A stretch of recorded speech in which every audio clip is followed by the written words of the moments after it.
Hello again, football fans, and welcome to another episode of Miners Live. I am your host, head coach, and general manager of the Sacramento Miners, the one and only RFL ambassador, Chris Dunn. So, welcome to another Tuesday night. As is the case with every Tuesday night, we will have a double dip in the RFL tonight. So, we've got week 8 action for you guys that will kick off at 7 o'clock. I apologize for the delay, some internet issues, that stupid little red light that you always have. And so I was finally able to get it back up. But so we'll be a little bit short tonight, which is never a bad thing. Hopefully, we get everything out and we'll take you guys right up to kickoff at 7 o'clock. So, just to give you guys a quick little rundown of what's on tap for tonight. So here's a quick look at the agenda. So obviously the trade deadline is approaching. We'll have a lot of conversation there.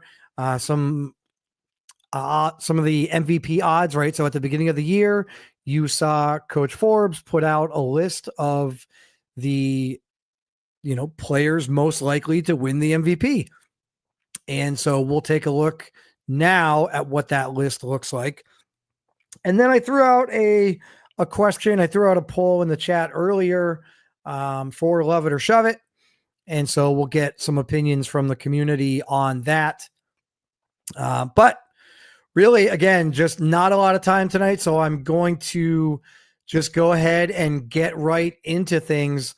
And before we get too far into the trades and everything going on there, you guys may have seen that there was a little bit of injury news a couple of weeks ago. Ben Wakefield of the LA Crusaders was out for 3 weeks, and they signed Holden Wolf to come in and basically be a stopgap, a temporary solution for them. Even though one thing that is very interesting of note here, and if you are JTA, who is the normal backup quarterback, Jesus Torres Aguilar for the Crusaders, you have an argument to be a little bit frustrated because Wakefield goes down, you get one opportunity, and in that one opportunity, you mess around and win Player of the Week in the NRC. I know that it wasn't, like a 5-touchdown performance. It wasn't mind-blowing, but it was a really good performance. 3 total touchdowns, 2 passing, 1 on the ground, I believe. It was a good showing for JTA. And I understand that the overall is not quite there. But if there's one thing that we've seen, and we are seeing right now, as you saw the promotion for Dorian Chavis, and now the Barons are moving on, looks like, from Ryan Brinker, and Dorian Chavis is getting the start for the Barons. If there's one thing that you've seen this year that has been a common trend, it's that young quarterbacks are getting opportunities to come in and play, regardless of what their overall is, regardless of whether or not they have somebody significantly higher than them on the depth chart. We are seeing young quarterbacks get the opportunity to come in and play. It looks like the kickoff was moved to 7:30. Last week it was 7, now it's 7:30. Okay, so then we might be good. I might be able to take us all the way to 7:30. And if not, we'll get you guys out a little bit early for a break. But appreciate that, Rodon. So we've seen quarterbacks come in and have an opportunity. And so it's just interesting to me that the Crusaders are the team, right? Like, it's not the Hogs because they let Ronnie Shanahan have a shot. And it's clearly not the Barons because they're just turning it over. And I understand it's a little bit different because the Barons feel like they're out of it. Maybe the Crusaders feel like they can still get back in it, right? Like, if you take a quick peek at where these guys are in the standings, right? Like, the Barons only have 2 wins. So the Barons are 2-5 on the year. And if you look at the Crusaders, The Crusaders are 3-4. So, I mean, in my opinion, take it for what it is. In my opinion, the Crusaders being 3-4 and signing Holden Wolf to help keep them in the mix,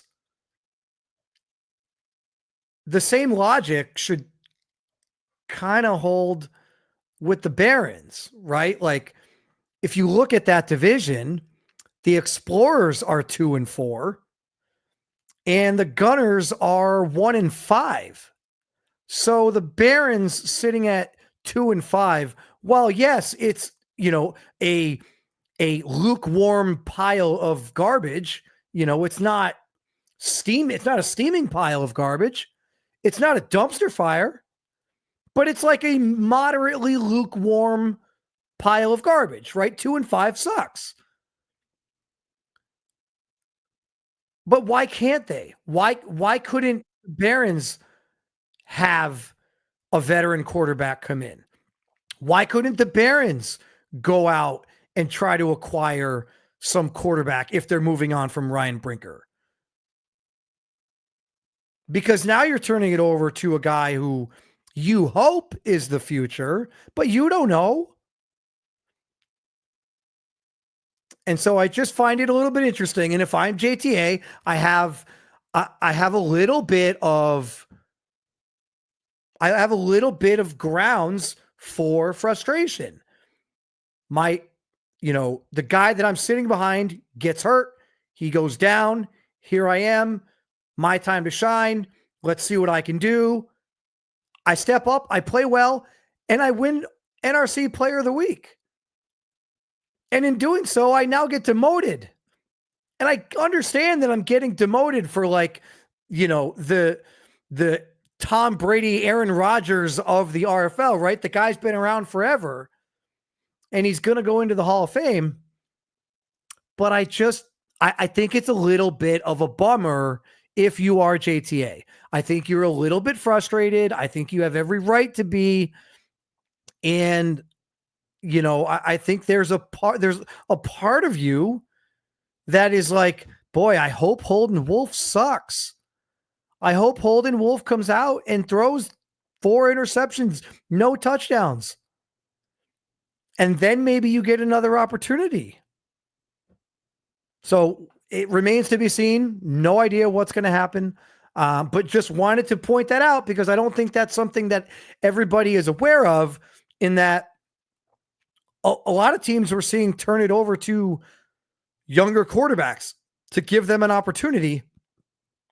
But for some reason, the Crusaders were not that team. So hopefully for the Crusaders, things work out. Holden Wolf comes in. He rights the ship a little bit. They've got week 8. They're at the Bulldogs this week. Then they've got the Explorers. And then, I'm sorry, that's the Barons. The Crusaders are, where'd they go? The Crusaders have the Monarchs. They have the Tigers this week, right? We're in week 8. They have the Tigers this week, the Monarchs in week 9, and then at the Barons in week 10, at the Elks in week 11, and then they have the bye week in 12. So when you look at that schedule, Tigers, Monarchs, Barons, Elks, those are 4 winnable games. Now, are they going to go and win all 4 of them? Probably not. They've only won 3 games so far. But if the Crusaders could go 2-2 right there, crazier things have happened. Right? So I'm going to go ahead and bring in, I've got a guest coming on today that's going to sit with me and kind of break down some of these trades with me. And then also talk about the MVP odds. Since your boy is the one responsible for putting the list together, I thought, why not have him come on and defend himself? Because in my opinion, he's got some splaining to do. But without any further ado, we'll bring him in. Forbes, welcome to the show, buddy. How you been? I'm good, man. How you been? I am good. I guess before we get into too much of the trade conversation, any input on the Ben Wakefield, Holden Wolf, JTA, any of that Crusader stuff? Any comment on any of that? I agree with you. If I was JTA, I'd probably feel a certain kind of way. You go out there, you win, and then you get benched. Yeah, I mean, it's But tough. And again, let's not forget, he didn't just win; he won Offensive Player of the Week. Yeah, Right? so I mean, and again, it may have been a down week, and there may not have been a lot of outstanding, over the top offensive performers, but it doesn't matter, right? A win is a win, an award is an award. It doesn't matter how you get it, you got it. And yeah, I think that's he went out and beat the Black Knights, who were 5-1 at the time. Yeah, right. That's a good point. It's not like he went out there and beat the Sacramento Miners, because clearly we can't win a game, right? Like, it's not like he went out there and beat a bum team. You bring up a great point. He went out there and beat the Black Knights, and you could make an argument, and we'll get into this a little bit later. You can make an argument that Geno Gannon is the best quarterback in the league. And JTA went out there and beat him. And what does he get for his efforts? He gets splinters in his butt cheeks because now he's got to go back and ride the pine. Yeah, I agree with you. I think it should have been a team like the Barons or even the Marshalls at this point, if they wanted to try something new. But I guess because obviously Smitty's the CPU guy who controls all the teams. If you look at their current standings, technically the Barons are 3.5 games out of first, while the Crusaders are 1. Yeah. And again, but we're also 10 games remaining. Yeah, we've also still got 10 games left in the season, and anything could kind of happen. But I guess if we're willing to let Ronnie Shanahan ride it out, right? Because I mentioned this last week. I still kind of think it would be in the best interest of the Cincinnati Hogs to just go out there and get that. Why didn't the Cincinnati Hogs go out and get Holden Wolf? Just in case, right?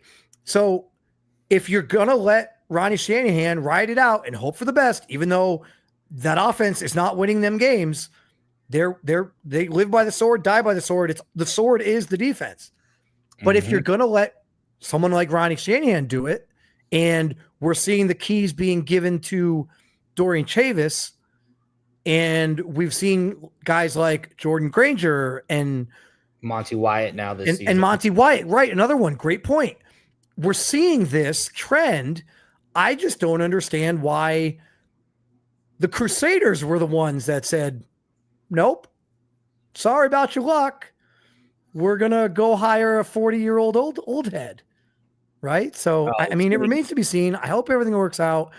I just think it's an interesting storyline, right? Like this is we're in the business. I'm in the business of creating storylines, and it's certainly an interesting storyline when we're seeing young, second year and rookie quarterbacks that are low overalls get opportunities. But yet when we see one get an opportunity and succeed, he then has the reins pulled back a little bit. So, well, according to Smitty, he just made a comment. It's because JTA is inactive. I mean,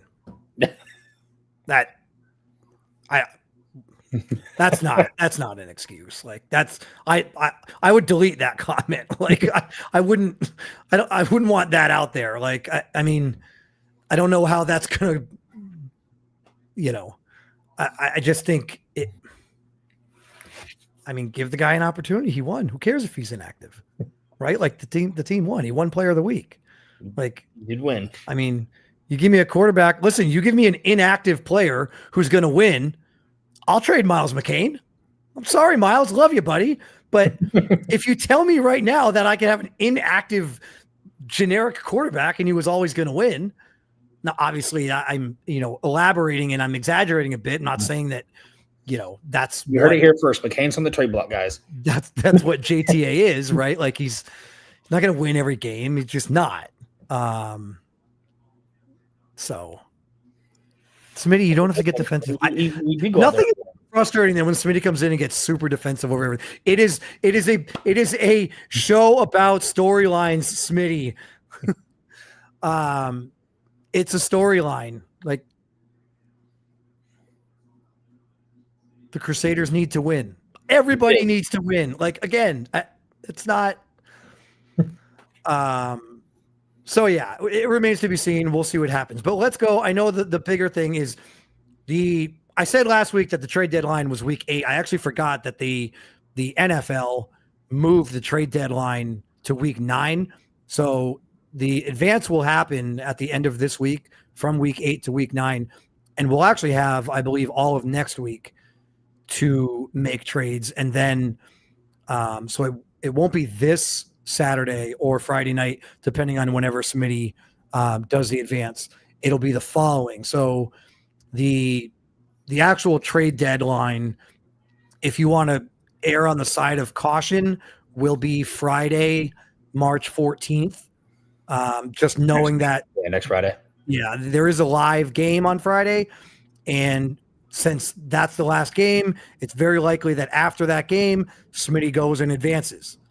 Don't wait until Saturday thinking that he's going to advance on Saturday morning. For all intents and purposes, the trade deadline is going to be at the close of business on Friday. And by close of business, I mean when that final game, that live game finishes on Friday night. So we do have kind of an extra week, right? Because a lot of us were operating thinking that the trade deadline was week 8. Historically, that's kind of what it had been.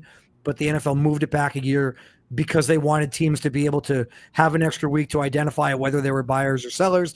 And it makes a lot of sense. It makes perfect sense. Mm-hmm. So Friday, March 14th will be the trade deadline. However, we didn't wait until Friday, March 14th we did not. to kind of turn the league upside down a little bit here. So I guess where do we want to start? If we go back, really, if we're starting trade deadline. Well, why don't we go back? We talked about it before, but I think your trade is what kicked off other coaches looking to make those big moves. And listen, I'm not, not to like, pump myself up or anything, but I will say that there is something to be said about this show, right? And me coming on this show and talking about a lot of the things that I talk about, whether you agree with it or you disagree with it or you love it or you shove it, it starts, a thought process and it gets people thinking. And 1 week ago, I sat here and I did probably 15 or 20 minutes on whether or not I thought the trades were going to kick up and whether or not I thought that my trade of Buck Ulbrich and Griffin Goodman was going to be that kind of catalyst or kick in the pants that other teams needed to maybe go and make those moves. And now listen, all those moves could have already been in the works and they could have been conversations going on. But the reality is, I think we saw 7 trades after that conversation, after all of that was discussed. Because your trade involved the first round pick, right? Yeah. So to go back, the one that really kicked it all off was the Miners traded Buck Ulbrich and Griffin Goodman, offensive lineman, to the Houston Voyagers for a first round pick this year coming up. Offensive lineman Morgan Minnick and wide receiver Trent Williams. So for me, I got a first round pick and then I basically downgraded at an offensive line position a little bit, going from Goodman to Minnick. And then obviously I downgraded quite a bit at the offensive position, wide receiver, going from Ulbrich to Williams. But in doing so, in downgrading in those 2 areas, I got a first round draft pick. So now we've got 2 first round draft picks. And that's kind of, to your point, what started this whole barrage, if you will, of trades. And so the next one, oddly enough, fitting that you're here, was I believe actually maybe even later that day. No, No. It was like the next day or 2 days after. Yeah. No, actually, it looks like it was. Or was it a while after? It looks like it was 2 weeks later. So it looks like my trade with the Voyagers went through on the 13th. So on February 13th, our trade went through with the Voyagers. And then on February 26th is when you proposed your trade with the Explorers. And for those that aren't aware of what that trade consisted of, so you, Forbes, are getting Henry Dockett, who is a 27-year-old, 89 overall corner. Just a great guy to have in the secondary. However, to acquire him, you had to give up a first-round pick this year, a second-round pick next year, and then you also gave up Mario Culver, who's a 31-year-old, 78 overall. So again, kind of similar, right? Like the Explorers downgraded at the corner position in going from Dockett to Culver. Culver's kind of like the stopgap a little bit, right? 31 years old, 78 overall. You said it in our trade discussions. Yeah, he's just a stopgap to kind of fill the void of Dockett. But in downgrading at the corner position, the Explorers were able to pick up a first-round pick this year and a second-round pick next year. So I guess from your side, and maybe if you want to give the listeners a little bit of an insight as to what your thought process was, what you were thinking, and why this kind of trade played out the way it did. So this all really started from when I talked to you like months ago, is my quarterback situation. Lane Kearney is the best quarterback who's an upcoming free agent, and I have to decide whether I'm going to bring him back or not. Am I going to buy into this year, this, that, and the other? Well, Henry Dockett hits the market, and Lane Kearney at 31 years old is asking for Geno Gannon money. Right. What we talked, didn't I ask you like what he was really asking for? And it was like not quite Geno Gannon money, but not far off. It's 2 years, 110 million. So he's asking for $55 million a year. No. And at that point, my backup is George McCafton, who's 27 and an 88. He's one overall lower than Kearney. Kearney's probably going to regress. It's a good enough stopgap for 3 more years. So I just decided with this trade that I'm going to let Kearney walk. I'm going to buy in for this year, next year, the year after, because the way my team is set up, every player on my team that's an 82 overall or higher is on contract for at least 2 more seasons, except for Kearney, who's no longer coming back now. So I make this trade because for some of the people I talked to who know, that first round pick that I traded away this year was going to be used on a corner anyway because Culver's 31. I had to get a third corner. Right. Well, Dockett hit the market. I can either get a rookie now or get a guy who's going to be a 90 by next season. Right. And then in doing so, obviously in doing so, you then have to look at what the quarterback situation is going to be like. Because you could have entertained quarterback, but now you can just kind of pivot to McCafton, right? Like it's not that bad of a stopgap. That's not a stopgap. He's an 88 overall at 27. He's by stopgap, I mean he's not the future of the franchise, but he's a stopgap in the sense that he could be the starter for 2 years, right? Yeah. And you could draft a quarterback and develop him for 2 years, and that's another reason is that my second this year is the Gunner second, who are currently 1-5 and are picking top 3. Sure. And we all know how quarterbacks go in the RFL. So I can either trade up into the mid 20s if I really want to, or I can stay at 35. And I should be able to get the 2nd to 5th best quarterback in the class. Right. Yeah. And you never know. And then I do know the reason Bill gave him up so easily is that his contract, Dockett's contract, expires the same year as Daryl Johnson's. And we just saw what Geno and Marquise Washington got paid. Daryl Johnson's going to want the same kind of bag. Right. Yeah. I mean, when you know that, right? Like we that's already been discussed, and there's certain players out there. We kind of hope that it ends with Daryl Johnson. I don't see any quarterback. The next that same class is Leo Moon, Jacob McCall. Yeah, Leo, or not Leo, Kai Cash, Kai Cash, James right? Windows was now a backup on the Cougars. I just don't see any of those guys, right? Like Daryl Johnson asking for 60, 55, 60 million a year. Yeah, I see that. I see him possibly even eclipsing that. But I don't see that from a Kai Cash. I don't see that from a Leo Moon. And then I think the class after them is Monty and Tajay. Monte, Tajay, Calvin Poole, and Miles, right? Yeah. So I don't see any of them getting up. Yeah, and I don't see that there either. I mean, now we do have to worry about inflation, and we do have to worry about the salary cap increase and all of that. So 60 million right now, might equal, 45 million or 50 million 2 years from now. So, could we see those quarterbacks asking for 45, 50 million? I mean, listen, I own one of those quarterbacks in Miles McCain, and I don't know that he's going to ask for 50 million, right? Like the career path and the career trajectory to this point, if you did a side-by-side comparison, it's just not there, right? Like we saw Marquise Washington, we saw Geno Gannon, and we've seen Daryl Johnson come into the league and go like into the upper 80s, low 90s within a year and a half, or certainly by the end of their second year.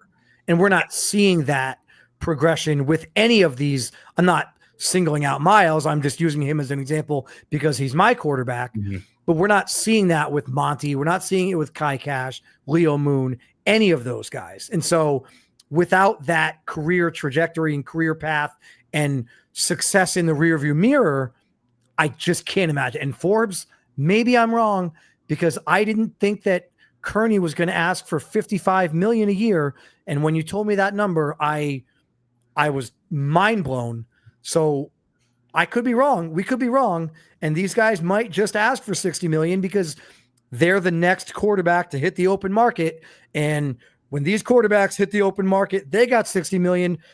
So now when I hit the open market, I want to reset the market and I want to be QB1. I just hope it doesn't happen. I don't think it happens. I don't think any of them are going to have a high enough overall or the dev trait to influence Madden to.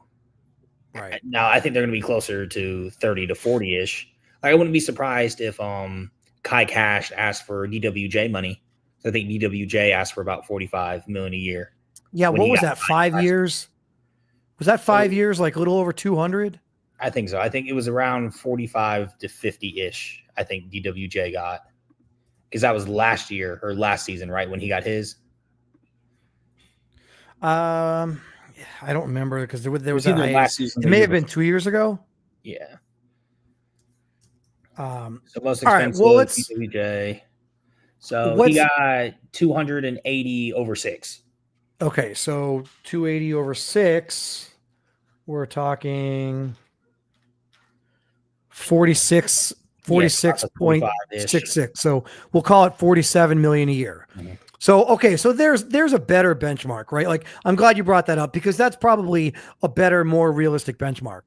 I don't think any of the younger guys coming up are going to enter that echelon of DJ, Marquise Washington or Geno Gannon, right? I don't. Yeah. I don't think it. You don't think it. And again, we could be wrong, but I would be surprised.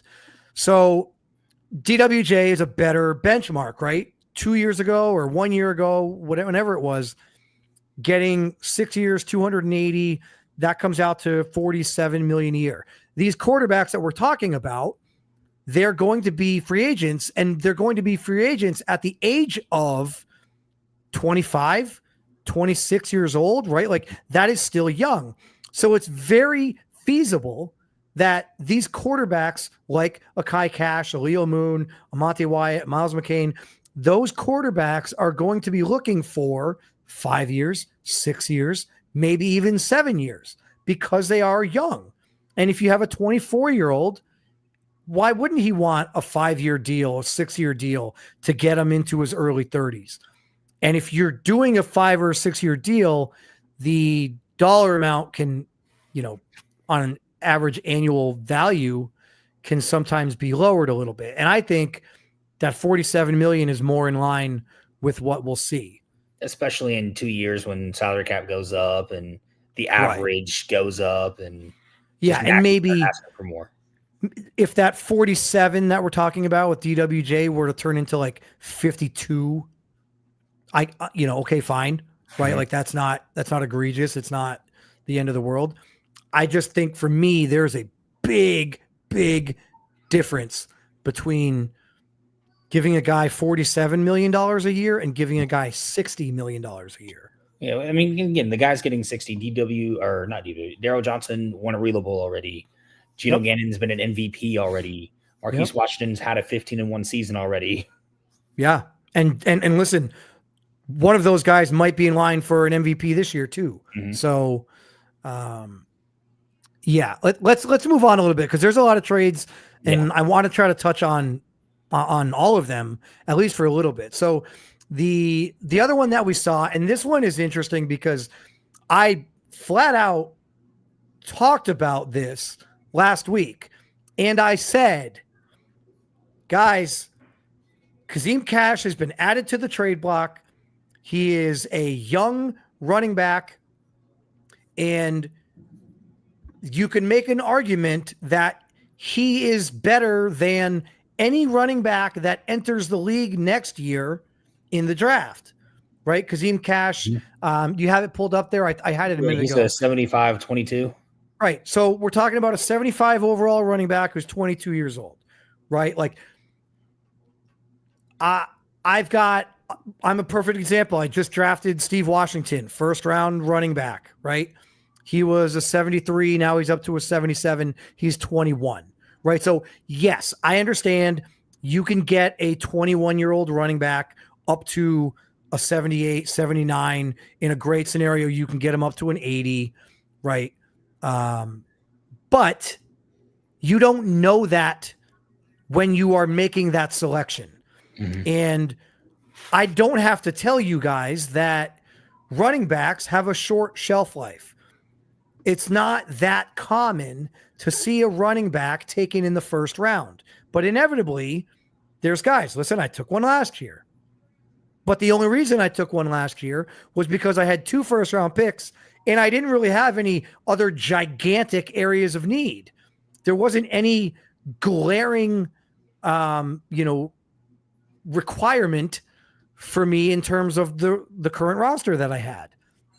And so I went basically BPA. I went best player available. Give me who I've got as the best player on my board. And obviously I was trying to go offense. We saw 9 linebackers go in the first round. I mean, I was looking at linebacker, but I'm not going to take the 8th best linebacker before taking the best running back. Like, and obviously say what you want. Like, it didn't work out in terms of the overall, but you're going to have a hard time convincing me that Steve Washington isn't the best rookie running back in the RFL. In fact, it's impossible for you to convince me that. Is any other rookie running back even getting that much playing time right now? No. So I mean, you can't convince me. I could probably have a better chance of convincing you that Steve Washington might win Rookie of the Year before you could convince me that there's a better rookie running back out there. And so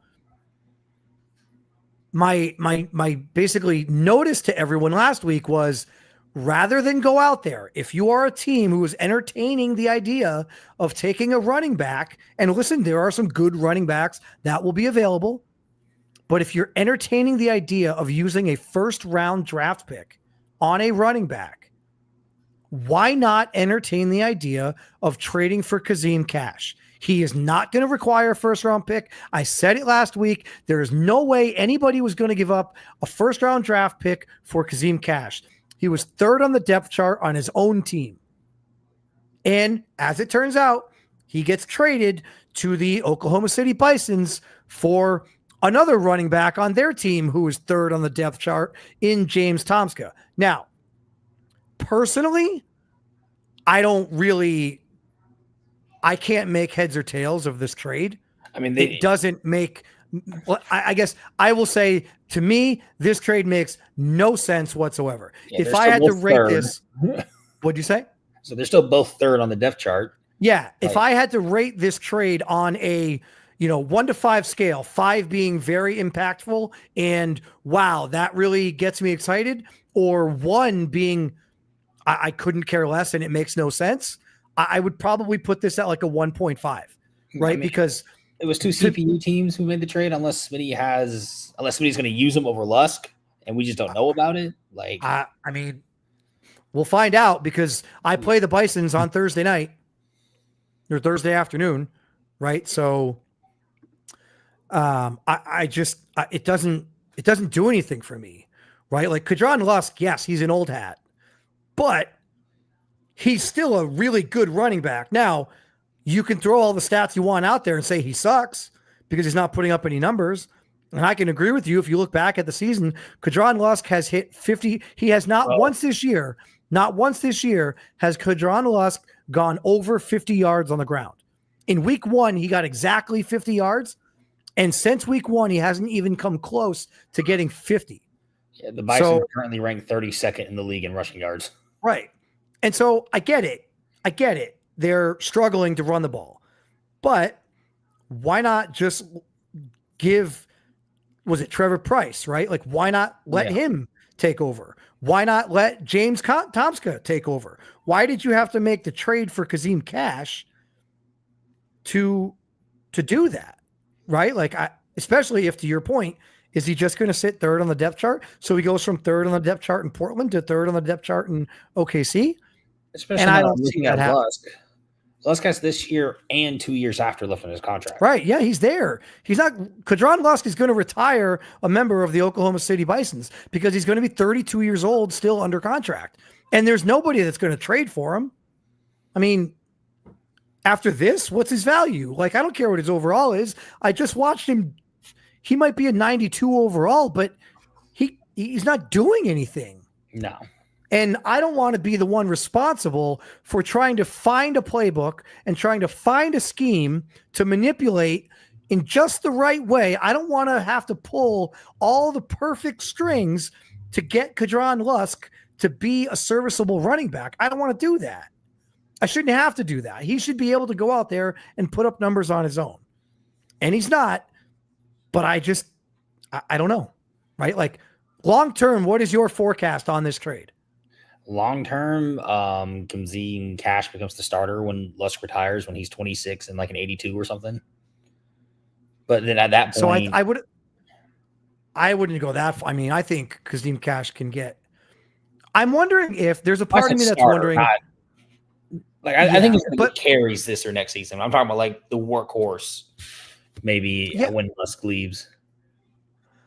I'd like to maybe envision a scenario where Kadron Lusk is the power back and goal line back, and maybe Kazim Cash is the third down back and receiving back. And depending on what your playbook is and what your scheme is, maybe you have a lot of running back pass options, right? Like maybe you're, obviously if you're running the 49ers playbook, that would be kind of a perfect one.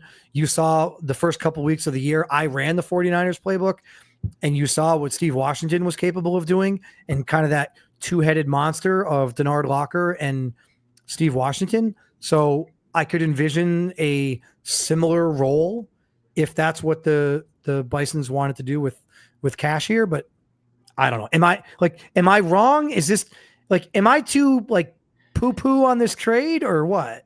I mean, I wouldn't say you're too poo-poo on the trade. I mean, I think it's just a big nothing burger. You traded a third-string running back for a third-string running back.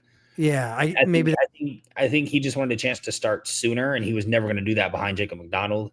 Right. So he's getting more of an opportunity in Lusk in the future. So we're talking about poo-poo and nothing burgers tonight on Miners Live. For those of you just joining us, I'm joined with Coach Forbes, who is here to talk about all of the trades that have gone on over the course of the last week. And so we'll move into the next one. Hodge said the game started. What'd you say? Hodge said the whatever the first game is tonight started. I thought they moved it to 7:30. I thought somebody put that message out that all of Rob's games are at 7:30 now. Yeah, that's what someone said in the chat, 7:30. Well, we'll know. I mean, we'll see. It might be up. No, it says watch live now. Well, all right. Well, then I guess we'll get out quick. We'll see when everyone starts jumping off. One of the other big ones, Dylan Schwartz, middle linebacker for the Marshals, traded to the Dreadnoughts. This was kind of a big one. We saw Hodge join the Marshals and then immediately make a big splash. He traded away Dylan Schwartz, who's 26 years old. He's an 84 overall. And he got a 3rd-round pick this year, a 6th-round pick this year, and then a 2nd-round pick entering season 10. So thoughts on that? Better move for the Dreadnoughts, better move for the Marshals, or good for both? I think it's good for both, but better for the Dreadnoughts. I think I would have liked it more if it was a current 2nd or current 1st for the Marshals. Dylan Schwartz immediately becomes the best. I think the Dreadnoughts run a 3-4. So instantly the best cover linebacker on the Dreadnoughts. But, an 84, 26 star. I know the last couple of seasons we've had a lot of linebackers come into the league and be studs instantly. But I guess the Marshals are 0-7, so their 3rd is like a late 2nd. But right. I think it's good for both teams. If I'm the Marshals, I would have liked to see a little bit more for that caliber player. Yeah, I think it's hard, right? Because I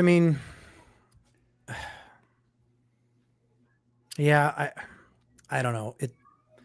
You hit on a lot of good points because he's not old. He's 26 years old.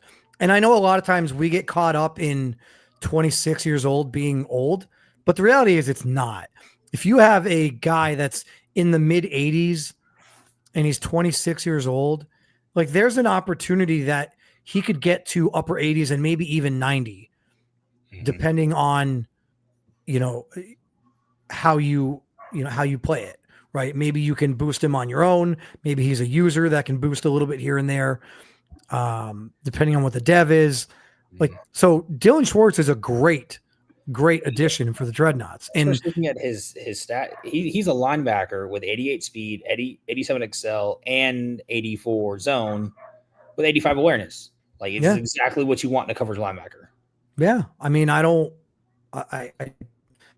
also do think that, Marshall's got substance in the sense that they got draft capital. They didn't get substance in anything that's going to help them right now. But it's hard to hate. It's hard to hate on this trade for the Dreadnoughts simply because they got a really good player and they didn't have to give up anybody from their current roster. And now when you look at the linebacker core for the Dreadnoughts, I don't know if there's a better group of linebackers. I mean, there's a lot of teams out there that run a 3-4, and of those teams that run a 3-4, can you find a starting 4 linebacker group that is better than what the Dreadnoughts are going to be throwing out there on a weekly basis with, what do we got? Ricky Tooley and what do you say? I said mine. Oh, well, I got Marvin Wolfo. Because Dre Willis is now 21 and an 80, so he matches Daniel Horton. And I have 2 83, 84 overall middle linebackers starting, and I got Marvin Wolfo, who's his Nolan Angelou. Mine's just as good. So we're arguing 1A and 1B, right? You said, can you find one? And I found one. Oh yeah, you didn't find it. You just looked in the mirror. You didn't have to look very far. Listen, I run a 3-4 and I have a really good group of 4 linebackers, but I'm not saying that they're that. I mean, listen, Killian Bain, fantastic, phenomenal. Better than, probably 3 of the 4 guys on some of those teams. Anton Burley, great. Right? Jedediah Richardson, great. and Brett Rattay, who, I mean, the guy's kind of ageless and still has like 90 awareness. But yeah, I think the Dreadnoughts kind of, like you said, a slight edge to the Dreadnoughts in this one, simply because they got the player and they're contending and they're trying to make a run at the Real Bowl this year. And this will certainly help them. They've had to deal with a lot with injuries this year, and they've kind of weathered that storm. And I think you would probably agree. Not only have they weathered that storm, but they weathered it quite well, because we were talking about, maybe the Dreadnoughts being under 500 when they got Michael Simmons and Cam Perkins back. Like, we were worried that they were going to be like 2-4 maybe. And instead of being 2-4, they are 5-2. 5-2. Right? Like, I mean, that you couldn't have asked for anything better. If you told Frankie that they were going to be 5-2 heading into week 8, and they were going to be without Cam Perkins for a couple games, without Michael Simmons for a couple games, he would have taken that in a heartbeat. I think if you had told him that he had Cam Perkins and he had Michael Simmons, he would have been happy with 5-2. Yeah, I think so. Of course, he's happy when they're 5-2 without him. So good job by Frankie. He got a good player. I will be honest. I like Dylan Schwartz. I kicked the tires, right? Like, I made a phone call, and ultimately it just didn't quite work out. But so Dylan Schwartz goes to the Dreadnoughts for a bucket of draft picks. That was that deal went through on the 28th, right? So on the 26th, we had your deal go through. Then on the 27th, we had the Kazim Cash and James Tomska. Then on the 28th, we have the Dylan Schwartz. And then on the 29th, later on the 28th, we get the Chris Paul trade. The trade that I don't like this trade. Mostly because I think it reeks of, I don't want to say desperation, or I just think that it reeks. I guess the best way for me to put it is this trade reeks, because I don't like how things played out with the Cougars. I don't like the situation that's going on in the locker room. And I don't believe anything that is being said by any one of those players that is in that locker room. And I'm sorry, but for two players in that locker room, and we're talking about the obviously the Chris Paul trade going to the Steamers for Monsieur Chapel, and then a pick swap. I just don't think that the players in that locker room that are all up in arms and creating this gigantic rift, and you can deny it and you can say that you're not creating it, but you're not helping it. There's nothing that the locker room in Chicago is doing to help the team at all. There's nothing going on in that locker room that is trying to help the team. And on the flip side, I understand that there might be frustrations with what's going on in the front office, and I get it. Front office is here, and then they're gone, and then they're back, and quarterbacks moved, and offensive coordinator comes in, and then offensive coordinator is gone. I understand.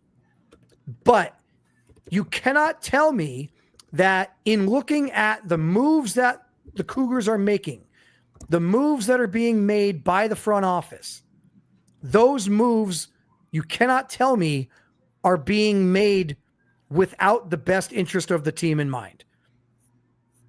You might not like that they traded Markel Wilcox, but now the Cougars have 3 first-round draft picks. Mm-hmm. And I'm sorry, you just don't like the fact that they brought in an offensive coordinator? You just don't like the fact that for one game they benched Jacob McCall? You just don't like the fact that the scheme is a spread instead of vertical zone run. And so because of that, whatever that is, again, I don't know, but the locker room knows, and they have to own that. And for whatever reason, you decide, I don't want to be here anymore. I'm sorry. We've got about 11 or 12 user owners, user general managers in this league. And I can promise you a handful of them are never picking up the phone when that's the way that you are. It's just the way that it is. And this whole thing reeks to high heaven. I don't like it. I cannot stand the fact that a player in this league has the ability to say, I don't want to be here. And just forces his way and out. Whine and cry because he doesn't want to be here after lying to all of us about saying that the locker room is fine. Everybody's fine. There's nothing wrong with the locker room. And then 3 weeks later, whine and request a trade. And then the worst part is, this is why this thing reeks to me. The worst part about it is he got what he wanted. If that were me, I would have said, nope. I would have sat him on the bench and he would have sat there. You want to whine about it? You want to get all upset? You're not doing anything to help this team win. You could make the argument that Markel Wilcox was traded in the best interest of Chris Paul, to turn the team over to him, to give him more responsibility, to give him the secondary. Like, you can make that case that that move was made for him. And then after that move is made, because you continue to lose, listen, my team is not good this year. We're just not good, Forbes. For whatever reason, whether it's a new Madden, whether it's a scheme, whether it's because we had a bunch of changes right as the season started, whatever it might be. Maybe it's me. But for whatever reason, our team just isn't that good this year. And you don't see any one of my players. You don't see me, doing anything wild and crazy. Like, it just doesn't make any sense to me. And I guess credit to the Cougars. I don't like the fact that this happened, because I don't like rewarding a player. If you go look at the last two comments by CP and Hodge, they just admitted that there's something we don't know. Oh yeah, and good for you for monitoring. I should have been doing a better job monitoring, especially during this topic. I just don't get it, right? Like, I don't. If I, and again, listen, I mean, I can sit here and I can tell every other GM how they should run their organization, whatever. It's all just me blabbering at the mouth. That's all it is. And I hope everyone knows that's all it ever is. Don't get defensive. Don't, think it's gospel. Don't think that I'm telling you that you suck at your job or you don't know what you're doing. I look at every move that Rob has made since he's been back, right? I mean, again, some stuff was out of his control, but since he's been back, and I don't think that there's anything that I look at and say, oh God, I would have never done that. Why would he do that?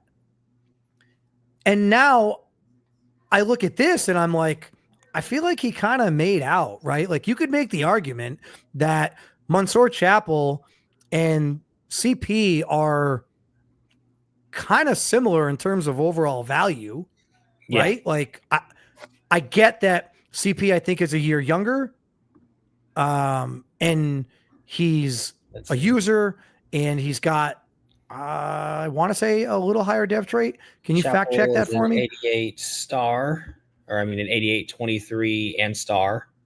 CP is? No, Chapel is. No, Chapel is 88, 23 and star. Yeah, the Steamers. Let's go. CP that's is. right. I can't check the Steamers on Neon. I got to look up on. Why can't you check the Steamers on Neon? It says like all their players are free agents. Oh. Polk is an 88, and so he's a year younger, but they're the same overall and same dev. Right. So it just really depends on what kind of style you want your guy to play. But I mean, I don't like it. And CP knows that I'm a huge fan of his and what he does for the league. And so I hope he takes this I hope he takes this the right way and not the way that it's about to sound. But I don't, this isn't good. Like, what you did is not cool. It's not like we sit here and we all joke around and we throw our fours up in the chat when it's the end of the third quarter and the fourth quarter starts, and we throw up league first in the chat all the time. This is so far from league first. It's not even funny. And for somebody who was like kind of here before me, right? Like CP was in the college series, I believe, when I joined as a coach. So I guess you could say we kind of joined around the same time or in the same year, albeit I was obviously in the RFL and he was in college. But like a great ambassador for the league, a great community guy. And for this, I don't like it. And maybe there's things we don't understand, right? You said there's people, saying there's stuff that we don't understand. That's fine. But if there's stuff that we don't understand, then somebody has to come out and explain it. Because we can only go off of what we know. Because right now, this is what, like this, if you want to talk league first and you want to talk community, right now, league first is sitting here thinking, wow, one of the biggest ambassadors for the league got upset and started whining about whatever and said, I don't want to be here anymore, and forced his way out. And I mean, being who he is and being the community member that he is, that can be something that other people look to in the future. And so regardless of whether or not you wanted to be there, one, you didn't have to announce it to everybody.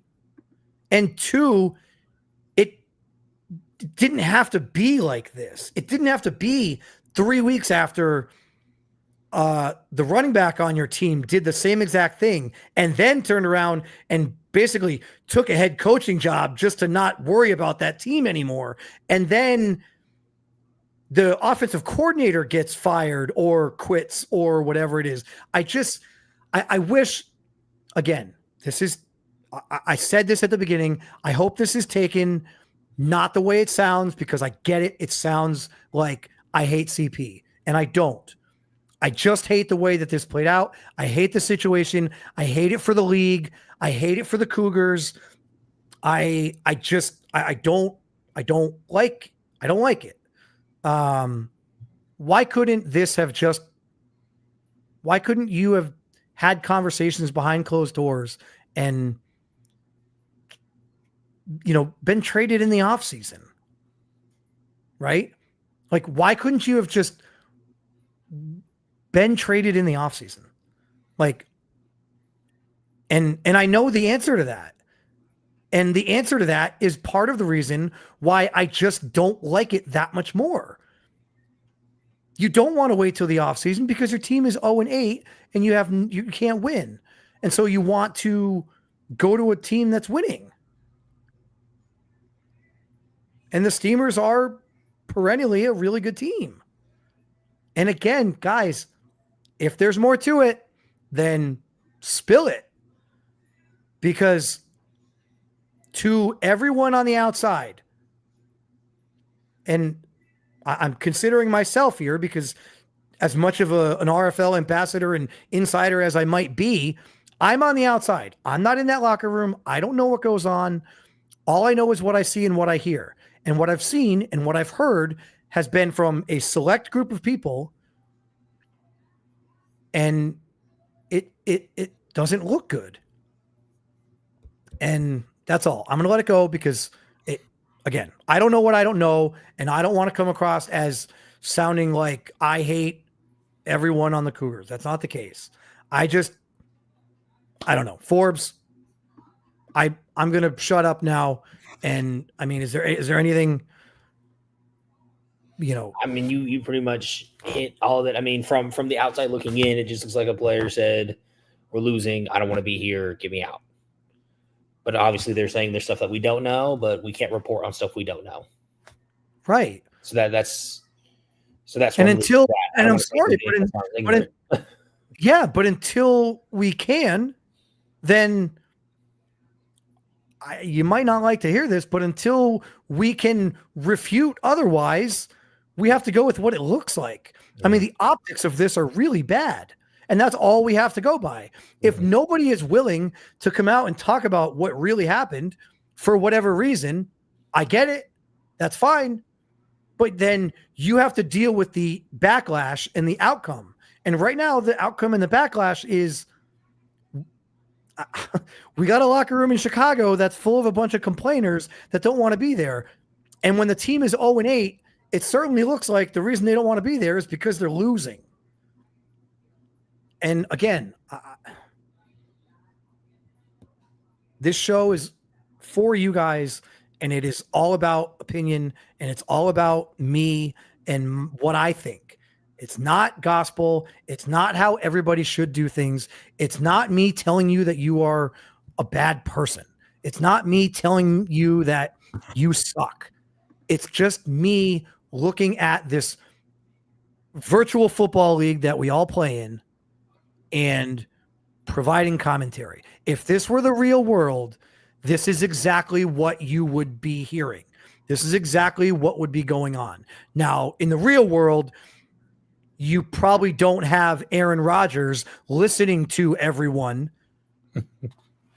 every Monday morning talk about how bad he is and how much of a disgrace he is to the NFL at this point, because he just completely destroys every team that he goes to.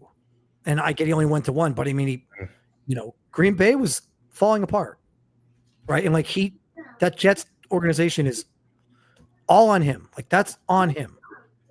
He was responsible for everybody coming in. And normally those guys aren't out there watching the media heads. They're not out there watching, listening to everyone say those things. So I give you guys a lot of credit. Obviously you are, and you care, and hopefully to that end, you understand that this isn't real life and it's not personal. But optically this reeks. And I guess for me, that's just kind of the best way to put it. I know I see CP in the chat. I wish you guys knew the real. I wish you understood. Perk, we don't know what went on in the locker room. Yeah, I said it 5 times. We don't know what went on in the locker room. But what I do know is that 2 guys basically quit on the team. It's a strong word. You didn't quit on the team, but said you didn't want to be there anymore. And so either they're the problem, right? I mean, if I'm just looking at this again, either the guys that are complaining and want to leave are the problem, or there's other guys in the locker room that are the problem and they don't want to be there anymore. So if that's the case, why aren't those people leaving? Right? Like why have 2 people unhappy if the problem is one person? Just get rid of the one person, right? And you're not going to convince me that I don't think you're going to convince me that the person is Rob, who's running the team, trying to do things to get the team to win, unless maybe it is. I don't know. But based on the moves that are made, I don't see that. So I don't know. I hope we get more. I hope we get to hear more. And maybe as time goes on, we will hear more. And again, if and when that time comes, I'll be the first person to come on and be like, hey, you know what? I would have requested a trade too. Yeah. And that might happen. But it's not going to happen right now. It's not going to happen on March 4th, 2025.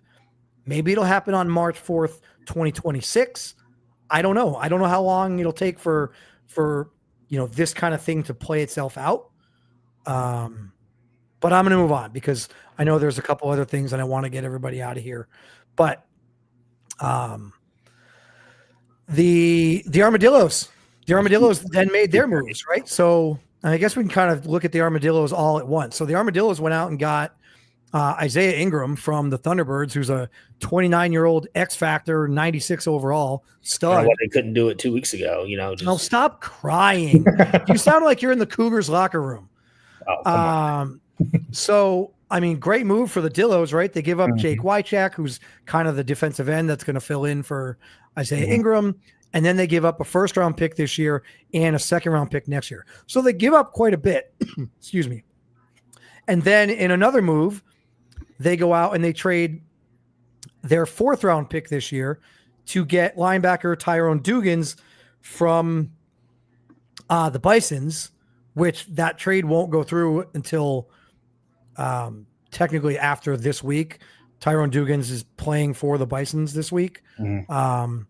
So just throwing that out there, Tyrone Dugans can't play for the Armadillos in week 8. He's not eligible to play for the Armadillos until week 9. And then after that, the Armadillos go out and they trade their 25-year-old star dev safety, Jacob Kane, who's an 80 overall, to the Barons for 32-year-old Hayden Harold. He's a 90. He's a 90 overall, but he's 32 years old. So basically, everything that they're doing is making a push for right now. That's exactly what you're making a push for right now, right? Yeah, I mean, because I think Isaiah Ingram's up for contract next year. Hayden Harold is 32. Isaiah Ingram will be 30 next year. They've started 6-1. He wants to win now. Right. He's in a competitive division where I don't think anyone has a losing. Well, the Voyagers played yesterday. Everyone has at least a winning record. So right. I mean, yeah, like I'm sorry, I'm looking at some of these and it's like, I mean, I get it. I guess the best thing to do for some of these guys, and I guess I'm talking about the Cougars. If you don't want to hear it, then don't listen, right? Like, don't tell me that I'm reporting on stuff that I don't know. I'm literally reporting on what I do know. What I do know is that you requested a trade. What I do know is that you weren't the only one that requested a trade. What I do know is that your team is losing. And what I do know is that you now play for a contending team. And what I do know is that you said everything was fine in the locker room 3 weeks ago, when clearly it's not. Because if it was, why did you do this? So 3 weeks ago, you said everything's fine in the locker room. Oh. And clearly it's not. So you can tell me that I'm reporting on stuff that I don't know. I'm literally reporting on the things that I do know. The things that I don't know are the things that you guys, I guess, aren't telling us. And I can't report on that. I would love to. If you have a problem with what's being reported on because we don't know the entire story, well, then provide the entire story. But until we have the entire story, there's just not much we can do. And like, I don't want to get into an argument with you on it. It just kind of is that way. That's the way that it works. And I understand. I don't know what you know about the situation. That's great. And you probably don't want to disclose information about the situation. And that's perfectly fine. You have every right to do that. And it makes a lot of sense for a lot of you guys to do that. But unfortunately, right now, this is the optics of it. Yeah. So Armadillos make a bunch of moves. Like you said, they're trying to win now. And we'll see. I mean, they got a decent shot, right? Yeah, I mean, I don't know.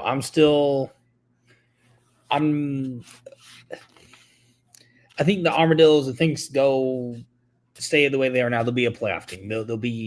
They're currently one of the 3 teams who have never made the playoffs. They'll change that. I'm still bullish on if they have it all to win it all. Yeah. Even with adding Hayden Harold and Isaiah Ingram, even though Chumlee is second in yards, has been first in yards almost all season. it's still in the back of my head. The first 8 seasons, it's the Armadillos. Yeah, I mean, I don't disagree with you, but you can't ignore the numbers. You can't ignore what they're doing. I think they're killing it. I think they have real strong odds to make the playoffs. But then, that's like in real life, they talk about it all the time. Experience. Right. I mean, there's other teams out there that are really good. Listen, the Hogs are in the same conference as the Armadillos. The Aviators are in the same conference as the Armadillos.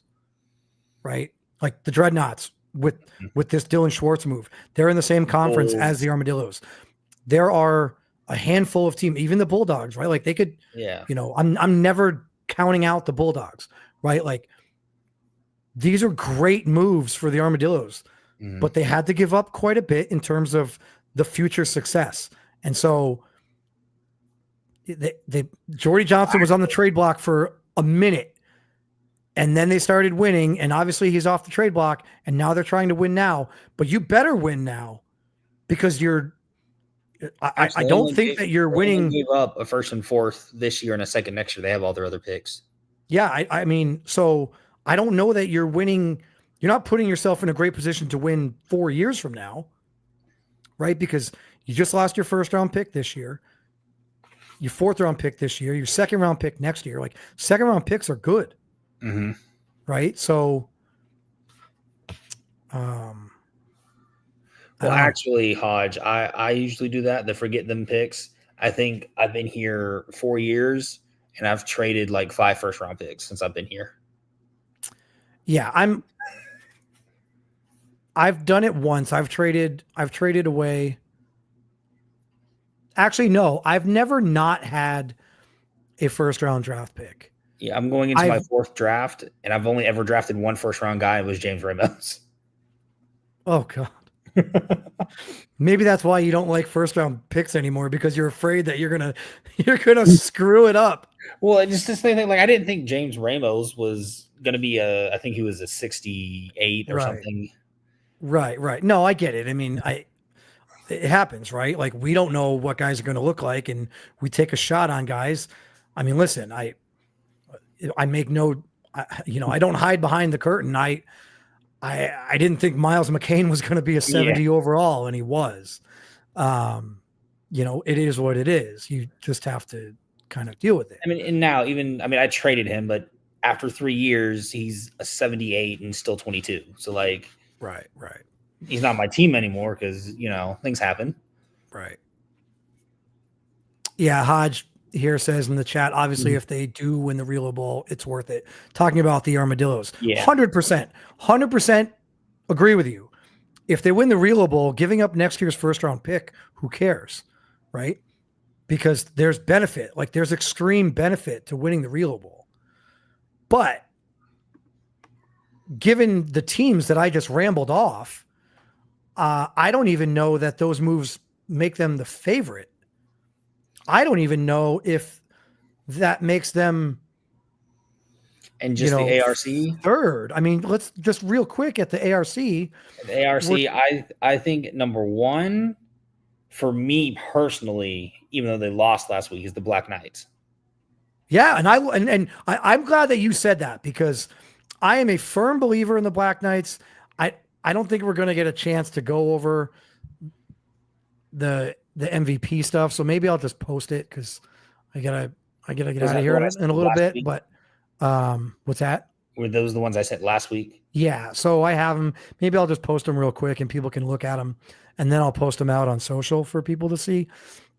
They're a week behind. I'm glad that you bring up the Black Knights, because I'm a big believer in the Black Knights, and I'm a big believer in Geno Ganning having a bounce back. I think if we had a comeback player of the year or a bounce back player of the year, I think Geno Gannon is right up there. I also think Chum Lee is right up there because he's putting up fantastic numbers. Yeah. But Geno Gannon, after what he went through with the Cougars and that benching at halftime against the Miners, and then kind of just the all around up and down season, he's having a great year. Yeah. So go ahead. So give me your top 5 in the ARC. Yeah, not in any particular order. Right. the Dreadnoughts, the Black Knights, I think are my definitely top two. Like I mean, you don't have the Aviators there? I don't know if I have. Listen, I don't trust Kyle there. Bain further than I can throw him, but the fact remains they're undefeated. They haven't lost a game yet, and they played. I don't know. They played at the Miners. Between the Bulldogs or Aviators, I'm gonna take the Bulldogs. You know what I mean? Even though they're, so it depends on. I'm trying to think of like if they make the playoffs. It's kind of like. I mean, oh by God! If you tell me that the Aviators aren't going to make the playoffs, well, no, I'm talking about like if the Bulldogs make it, I would still have Bulldogs favored over the Aviators. Oh, and that's fine, but listen, I don't love Kyle Bain, but the Aviators are 6-0. 4 of those games came on the road. One of them was against us on the road. One of them was against the Bulldogs on the road. Yeah. One of them was at the Red Dragons. And then the other one, one of their home games was the Celtic Tigers. And Justin Jones is playing really well. The Celtic Tigers are a good team. Regardless of their 4-3 record, like they're a good team. So, I think the Aviators are the team that are probably getting the most disrespect, certainly for a team in their position. But okay, so you got the Dreadnoughts. The Dreadnoughts and Black Knights, I think, are my top 2 right now. Okay. We can add the Aviators in there. I think I would prefer, as of right now, the Bulls over the Armadillos. And then it comes back to like, if the Bulldogs and the Armadillos were in the playoffs, I'd have Bulldogs at 5 ahead of them.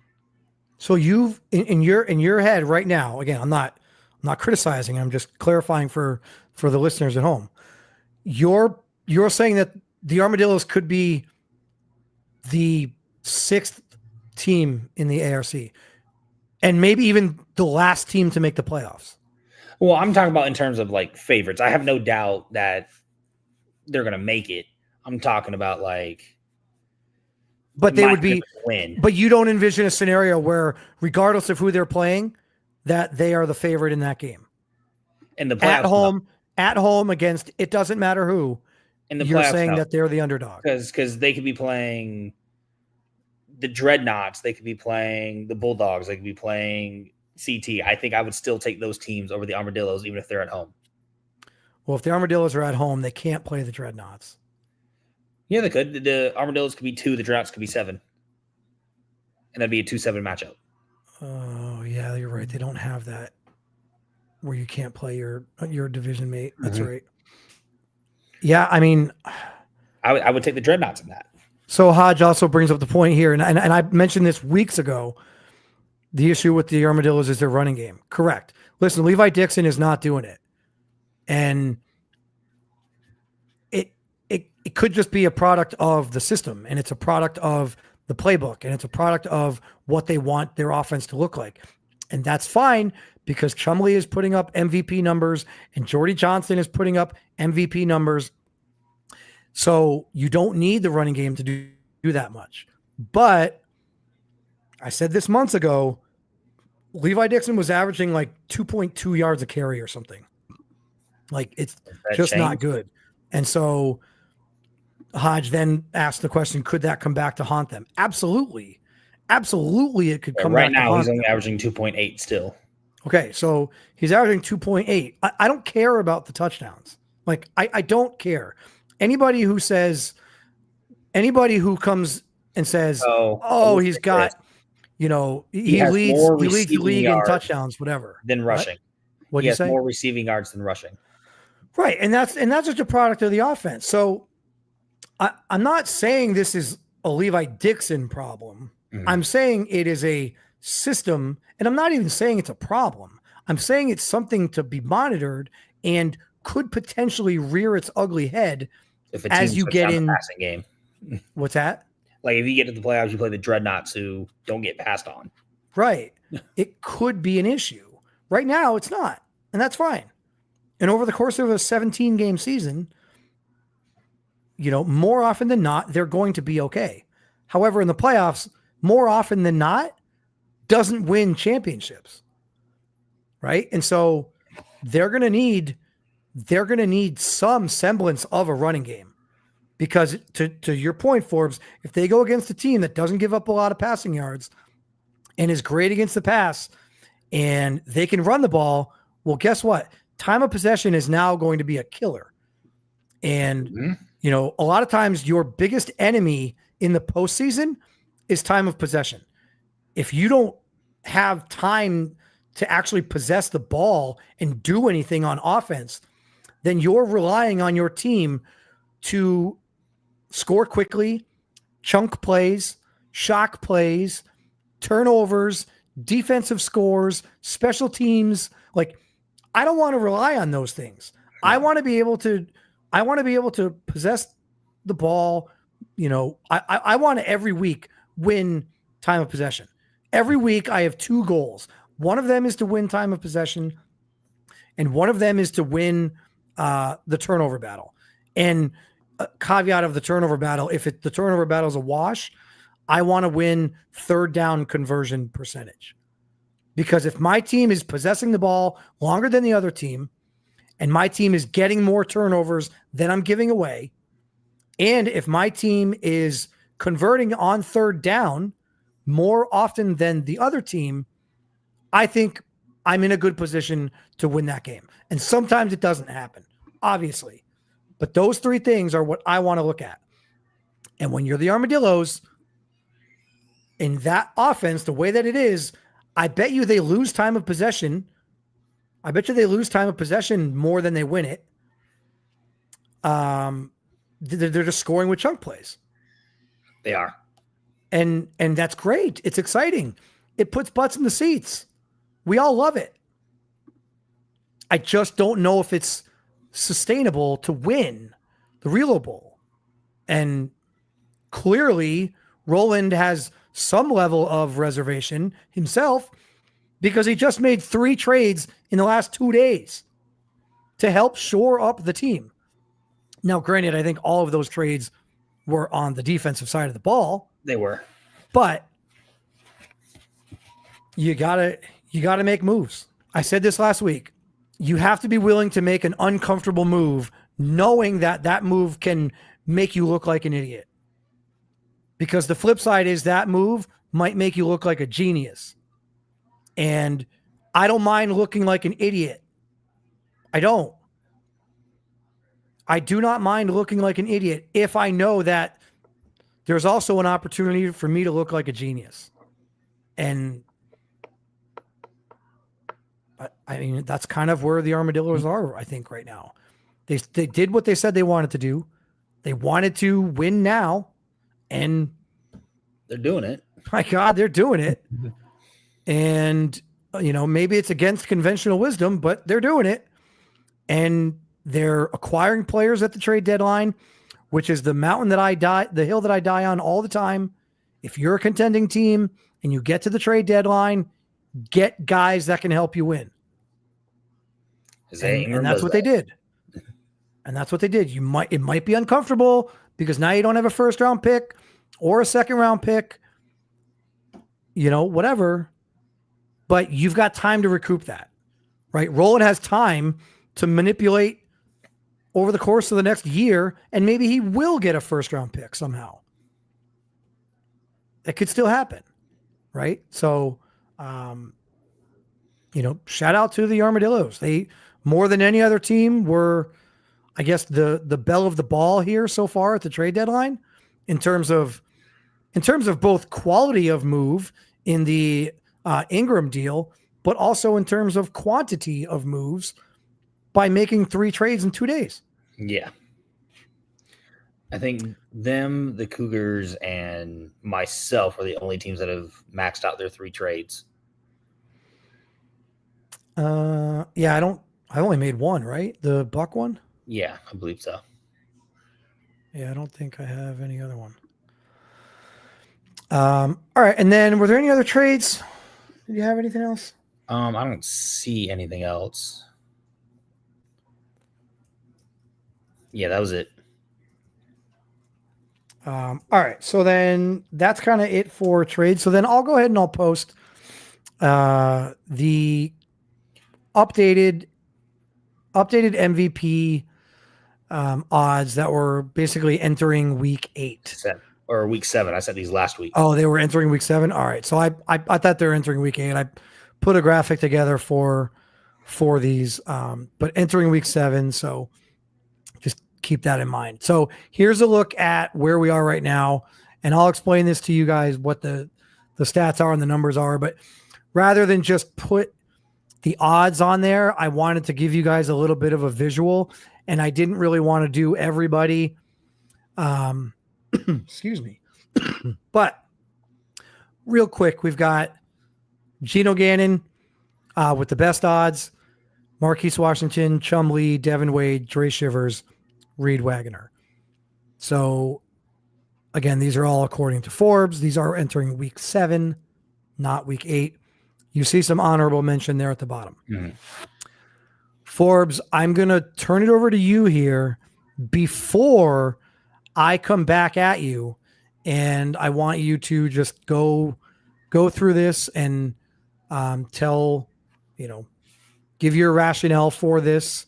Don't have to say if like you would change anything, just like, just why the list is what it is, and explain to the listeners at home kind of what the deal is here. Well, remember, these are MVP odds, and we're going into week 7, which means there's 11 more weeks. So I think as of right now, Geno Gannon is, if the season ended today, Geno Gannon is number 1. Without question. I think Geno Gannon would be the MVP as of today. Now you see Marquise Washington at 2 with the 1,000 less yards, the 7 less touchdowns, everything. There's 11 more weeks to be played. And if the Desperados keep doing what they're doing, I think he's going to come back up. The Armadillos have been the number 1 offense all season. I wouldn't be surprised if Chum Lee finishes top 5. Same thing with Devin Wade. He's 13 touchdowns to 0 interceptions going into week 7. Big Dre Shivers is what we talked about with the Hogs. For the Hogs to, at this point, were 6-0 before they lost their last game. If the Hogs keep doing what they're doing for the entire season, it will be behind Dre Shivers in the defense, and then giving respect to Reed Wagner, who won it last year and isn't having a bad season. But again, these are projections over the entire season.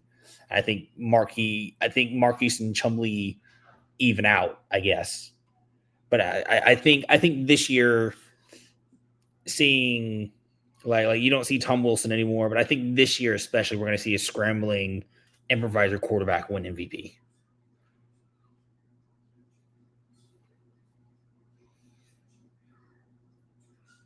Okay, so where to start? I guess I'll start one.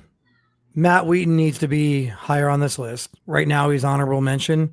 Matt Wheaton needs to be higher on this list. Dre Shivers, he would have been at 4th, but you put Dre Shivers on there instead. I mean, they have the same odds. Yeah, fine. But I don't think they should, I guess, is the bigger point. Matt Wheaton has more touchdowns. He has more yards. Mm-hmm. I mean, I've been advocating for Matt Wheaton all year, and nothing has changed. I think Matt Wheaton was my highest running back when I made my first list week 1. Yeah, probably. Yeah. I mean, that would make sense. Mm. The other thing that I look at is this Geno Gannon and Marquise Washington in general.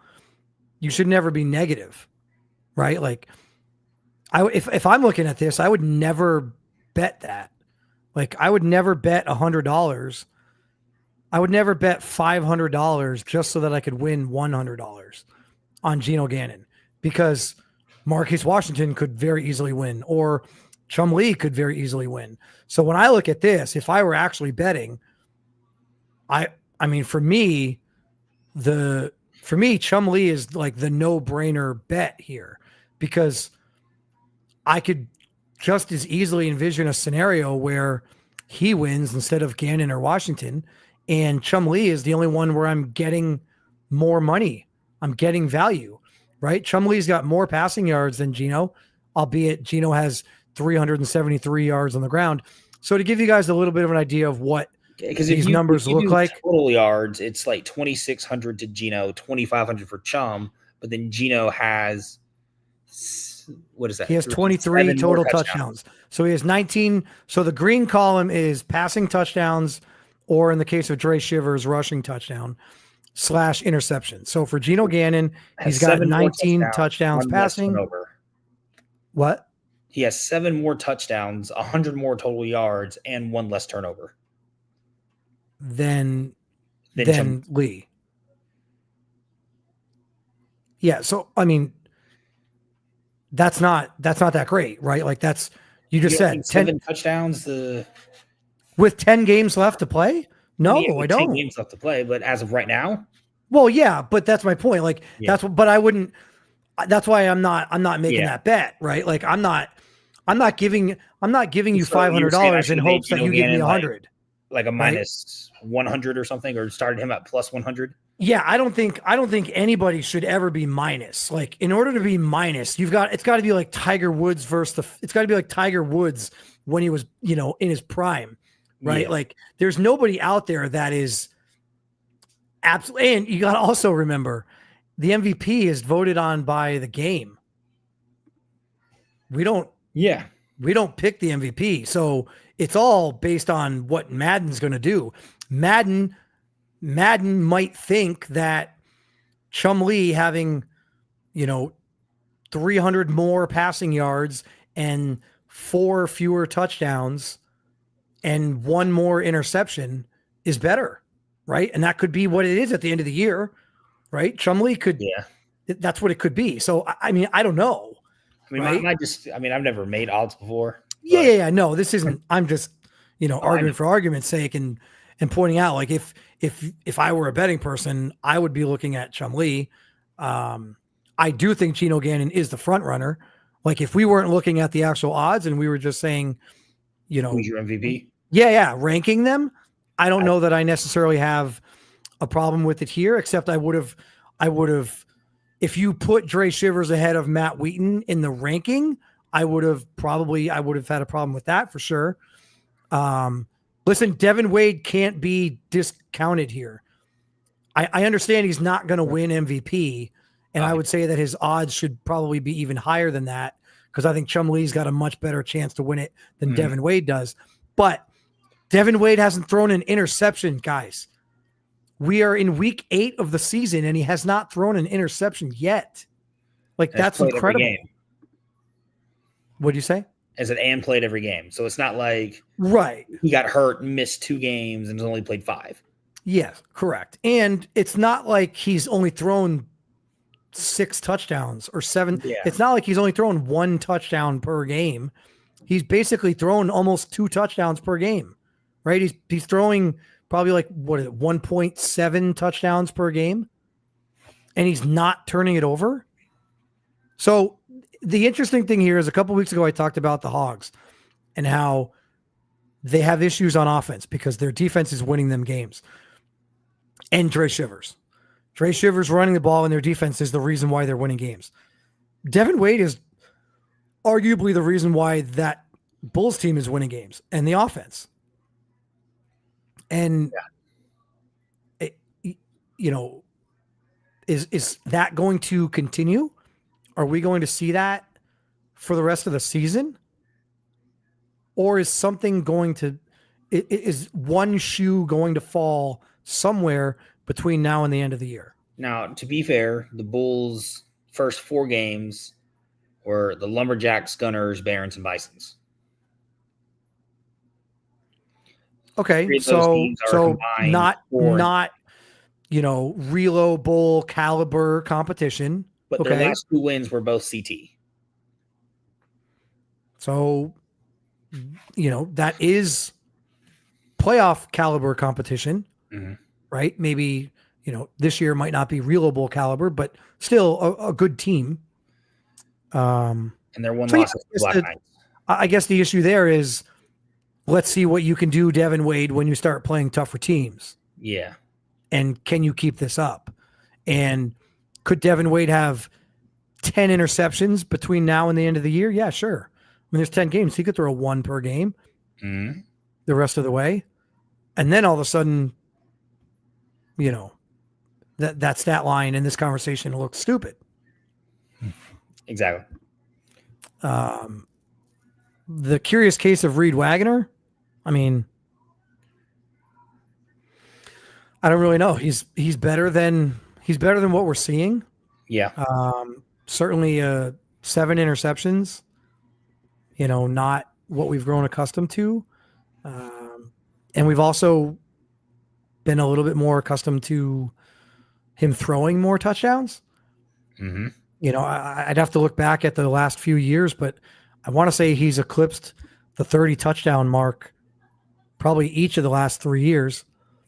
And it looks like he's going to struggle to do that. This also, like the Steamer schedule also gets considerably easier now than it was before. Okay, so then there's the opportunity for Reed Wagner, right? Like 13 touchdowns right now, 7 games played, 10 games left. He's hovering basically right around that 30 touchdown mark on the season. Mm-hmm. So, that's kind of where you want your guy to be, right? Like you'd like to have your quarterback hit that 30 touchdown mark if possible. That like 30-10, the 3-1 touchdown interception ratio. Yeah. Oh yeah. I mean, 30-10 is fantastic. Yeah. I mean, a lot of guys, especially in this league, a lot of times, you can be really good with like a 2-1 or a 2.5-1, right? Like if you have 25 touchdowns and 10 interceptions, that's not terrible. You're not winning the MVP. You're not winning player of the year. You're not winning any of that stuff.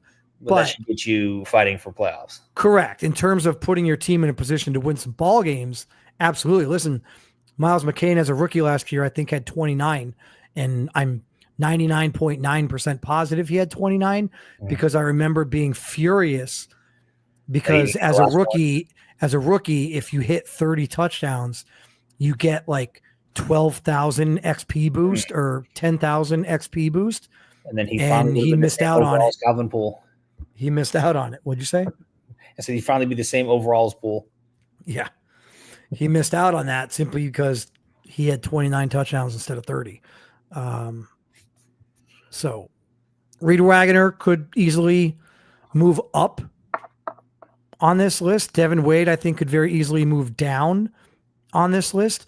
I think Dre Shivers would be more likely to move down on this list. And then I think Matt Wheaton certainly would have the opportunity to move up. Kyle Bain, I think, could move up only in the sense that, I mean, if they continue to win games, but why wouldn't Kingston Kenny get just as much of the credit? Like if let's say they ran the table, let's say the Aviators were undefeated. Are you more likely to give the MVP to Kyle Bain, or are you more likely to give the MVP to Kingston Kenny? Like, who is really the most valuable player?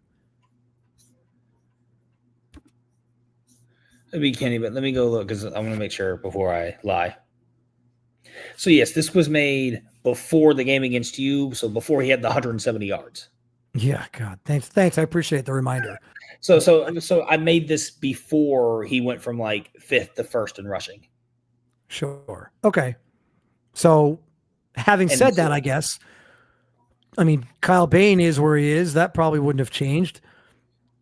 Where would you put Kingston Kenny? As of right now? Like around the same spot as Bain? Behind him a little? DWJ? As of now, like after that game, Kingston Kenny probably switches with Shivers. Oh, you put him as the number 1 running back? I'm tied with Matt Wheaton. All right. Yeah. Which is basically the same as Kyle Bain. So you have him the same as Kyle Bain anyway. Because I think if we go look at Kyle Bain. What do you got? I'm going to take a quick peek out in the chat. I know some guys. Kyle Bain. Let's see. Oh, there's Fry. Kyle Bain is a quarterback who's got a 14-2 touchdown interception ratio and is thrown for 1,600 yards. So his stats are actually better than Devin Wade's and Marquise Washington's as of right now.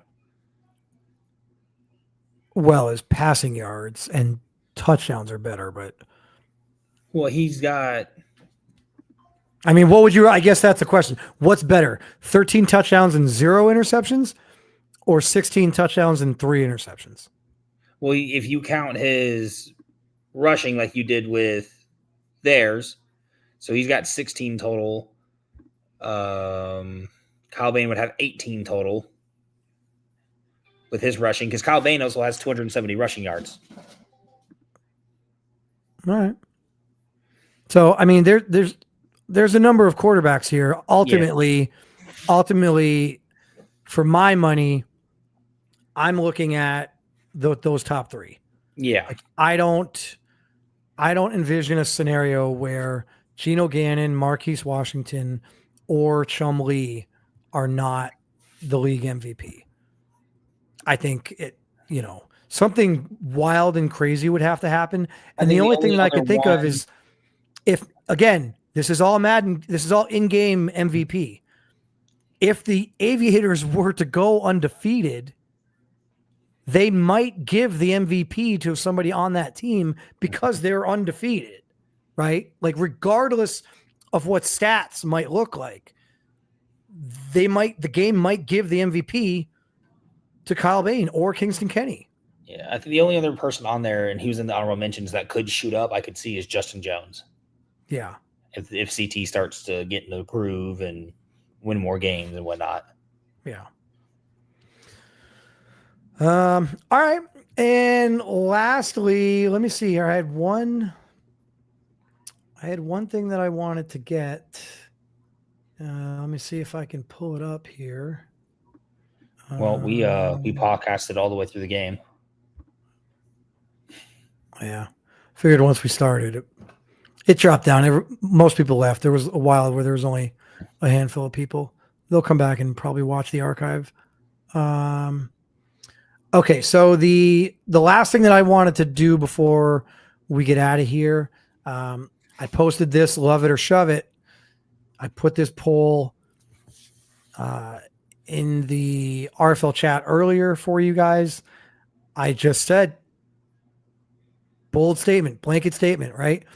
The Sacramento Miners, the Chicago Cougars, and the Columbus Explorers will all miss the playoffs, right? Like,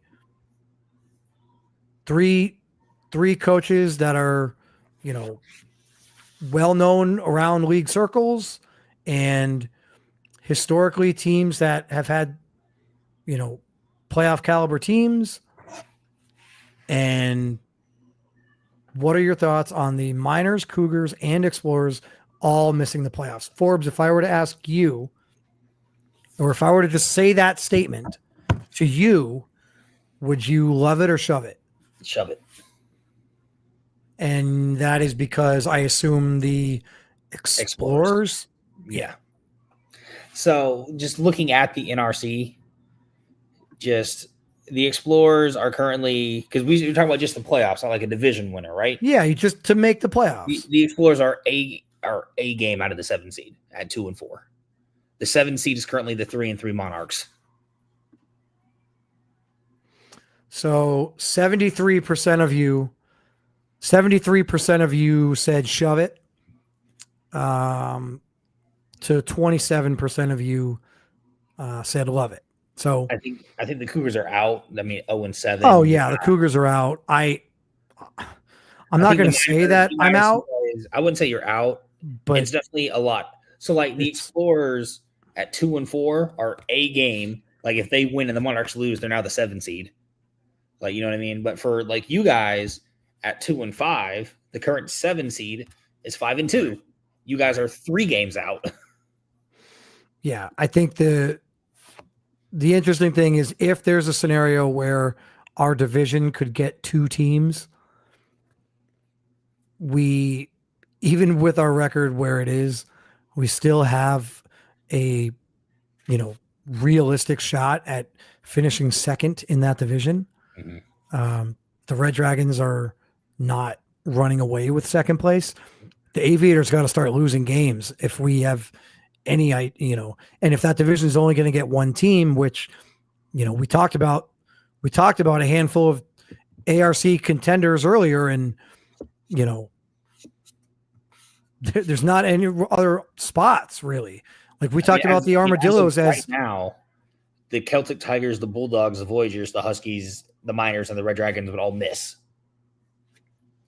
and those are, like I said at the beginning of the year, we're going to see some wild stuff, and that's it. The Voyagers not in the playoffs, the Celtic Tigers not in the playoffs, the Miners not in the playoffs. Like the Cougars not in the playoffs. I mean, they weren't in last year either. But Your current top 4 seeds are the Aviators, Hogs, Armadillos, and Bulls. And with the only one of those teams that has, at least in my tenure, had any sort of sustained success was the Aviators for like 2 years. 1 year with it. 1 year they were, I think, the best team in the ARC. They were 15-1. They were the best overall. Yeah, best team in overall, right? But kind of a gradual decline. Mm-hmm. But now, look at them now. All right, so there it is. 73% of you said no. I think and that's I would imagine that of that 73%, most of you are saying no to this because of the Explorers. And it's valid, right? Like DJ comes back, softer than normal schedule, softer than normal division, maybe. I mean, they can win some games and get in. NRC, if things stay how they are, I mean, a team can be 9-8 and be the 7th seed as of right now. Yeah. All right, Forbes. Well, I'll get you out of here. Appreciate you coming on. And sure, no problem. I guess we'll talk soon. All right, buddy. I'll see you later. See ya. All right, guys. So that's pretty much gonna do it for tonight. I did want to take a quick moment and give a shout out to Anthony Gomez in the chat. It's not often that we see this, but if I can find it here, sorry, I'm scrolling through to try to find this in the chat. Here it is. Anthony Gomez finally catching my first ever Miners Live. While I'm super excited to have you here, where the hell you been? Right? What happened? If this is your first time here, I assume that you've already, smashed that like button. And I assume that you've subscribed to the channel, because you can't come here one time and not come back forever. This is like a family establishment, right? Like this is like the Olive Garden of RFL shows here. When you're here, you're family, despite what the Chicago Cougars locker room might think. They're family. We're all family. So appreciate Anthony Gomez coming on the show, and I'll take a moment if there's anything I need to call out here before I get out of here. Hodge, I saw this earlier, but this is what I've said about the Armadillos. Levi Dixon has touchdowns. Great. I think he has like 8 of them or 10 of them on the year. That's fantastic. But it's not because he's doing anything. The offense is getting them down inside the 5-yard line, and then he's just punching it in on the goal line. Right. So don't tell me Jacari Torres did that for me last year. Right. Like Jacari Torres had 10 touchdowns on the year last year as a backup running back. Right. So I don't care about your touchdown vultures. Right. Like I don't want that. I want to see guys get some carries and get a ground game going. And that's what I want to see. And the reality is we're not going to see it from the Armadillos. We're not going to see it because they're winning games. Their team looks good, and you're not going to mess with a good thing. So they're not going to make a drastic playbook change to try to, get Levi Dixon to run the ball better. At least I don't envision that scenario. I think that would be, that'd be a whole nother show if all of a sudden the Armadillos change their entire offensive scheme and playbook to try to, get Levi Dixon 100 yards on the ground every game. But then Anthony Gomez, this is where you go and you just kind of act a fool and welcome to the program, welcome to the family. But when you say stuff like this, you get thrown out. That's it. You get thrown out. You know? Javi's our boy. It's cool. It's cool. But MVP, come on. Come on. No. No. And now you're a homer. And nothing more than a homer. Okay. Welcome to the show, Anthony Gomez, and goodbye, Anthony Gomez. Thank you to everyone for tuning in. Appreciate you checking us out. And we got one last thing that rolled in here.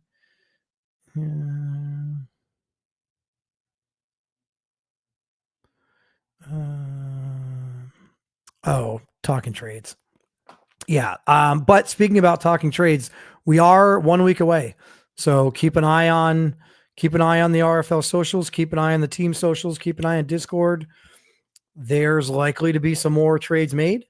There are a lot of players on the trade block right now, and the deadline is going to be Friday, March 14th will be the deadline. So when that final live game goes on Friday, that'll be it. And really before then, because after that game, the advance will happen. And if there's not trades already posted and approved prior to that, I don't envision a scenario where somebody has any time to do anything trade related. So really, you could probably give a soft deadline to March 13th, Thursday, March 13th, if you really are trying to get any last minute trades in. So keep an eye on the Discord, keep an eye on the RFL social, the team socials, RFL Focus on Twitter.